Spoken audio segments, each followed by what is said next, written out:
এমন একজন অভিনেতা যাকে অনেকে পরম পাকা নামে চেনে।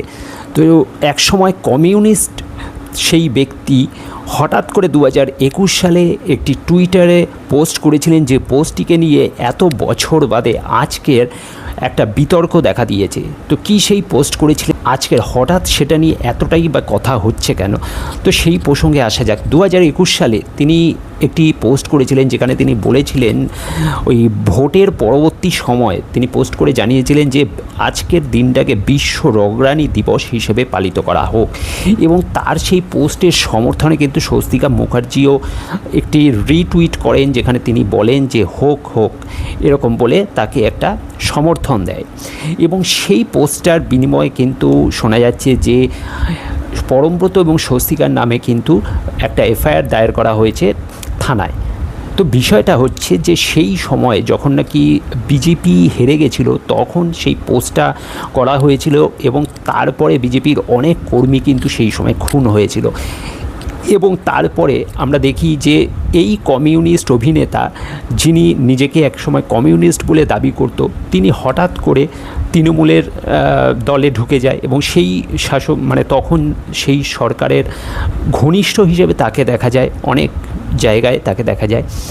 সে আস্তে আস্তে সেই পার্টিতে নাম লেখাতে থাকে, এবং আজ যখন সেই সরকার হেরে গেছে এবং নতুন সরকার গঠিত হয়েছে, তখন আবার হঠাৎ করে তাকে পাল্টি খেতে দেখা যায়। তিনি জানান যে তিনি নাকি এই সমস্ত কথা তার সদ্যজাত সন্তানের মুখের দিকে চেয়ে বলেছিলেন, কিন্তু কেসটা তিনি এখানেই।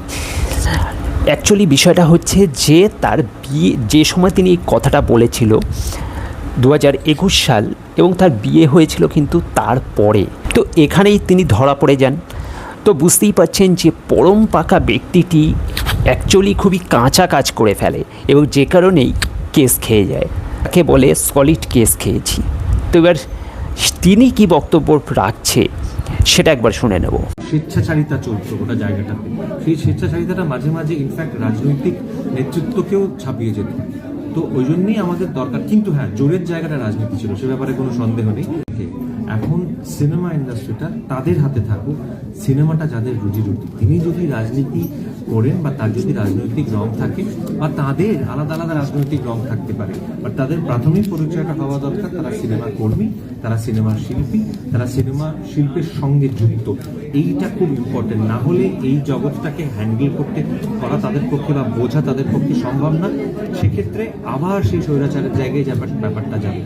তো সব থেকে আশ্চর্যের বিষয় হচ্ছে যে এত কিছুর পরেও আজকের যখন আর্টিস্ট ফোরামের যখন মিটিং হচ্ছে, যেখানে রুদ্রনীল ঘোষ বা অন্যান্য ব্যক্তিরা বসে আছে, ঠিক তারই পাশে এই ব্যক্তিটি, যিনি একসময় কমিউনিস্ট ছিলেন, তারপরে হঠাৎ করে টিএমসিতে যোগদান দেন, এবং তারপরে এখন আবার হঠাৎ করে বিজেপিতে ঢুকে রুদ্রনীল ঘোষদের সাথে বসে তিনি মিটিংয়ে বক্তৃতা দিচ্ছেন।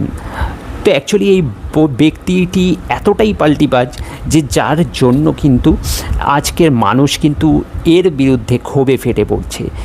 যে ঘন ঘন যে দল বদলাচ্ছে, ঘন ঘন তার মত বদলাচ্ছে, এবং সে আগের কথার সাথে পরের কথার কোনো মিল রাখতে পারছেন না। তো এইভাবে কি আলটিমেটলি টেকা যায়? এবার সে কি তার রাজনৈতিক আবার নতুন জার্নি শুরু করছে? এই রকম অনেকগুলো প্রশ্ন উঠে আসছে স্বাভাবিকভাবেই। তো কি হয় দেখা যাক। এই নিয়ে তো অনেক রগরানি এবার চলবে। তো আপনাদের মতামত আপনারা একটু রগরানোর সাথে জানিয়ে দিন। আর ভিডিওটা ভালো লাগলে অবশ্যই লাইক শেয়ার করতে ভুলবেন না। চ্যানেলটা সাবস্ক্রাইব করে সাথে থাকবেন। Thank you.